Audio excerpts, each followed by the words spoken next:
One of the fundamental understandings that we all must keep in mind when interpreting the swirl of rhetoric about the Common Core State Standards Initiative is in visiting the design of the program structure itself, compared with the laws that govern federal involvement in education. That is, first, that it's illegal for the federal government to have one national test for all students, period.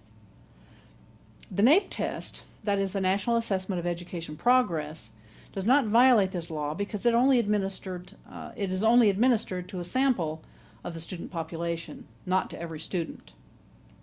The Common Core Initiative, however, requires testing of every student, and they have effectively circumvented this law by using stimulus money to fund two separate consortia, or state member groups, to develop two identical tests.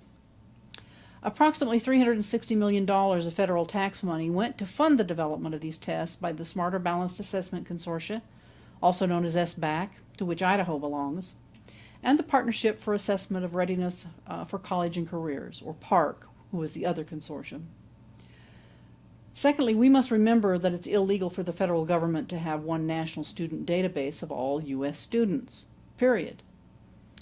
As with the testing, they circumvented the law on this one by awarding stimulus-funded grants to states for the purpose of developing separate but identical state databases, with requirements for interoperability that makes the sharing of data possible. All of this according to the same data model that was designed by the Data Quality Campaign for use in every state. This grant funding was provided through the $54 billion State Fiscal Stabilization Fund of the stimulus bill.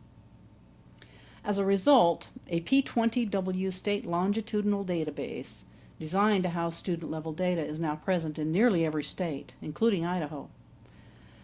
These cumulative databases are to house data from preschool, which is the P, through graduate school, which is 20 years of school, through the workforce, the W, which is forever.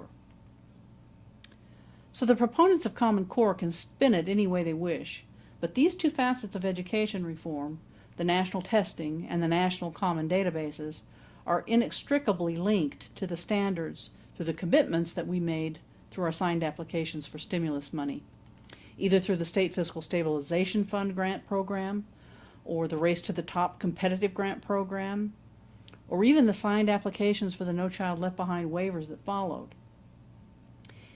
In all three of these cases, we made commitments for 4 assurances, and the tests and the database were among them.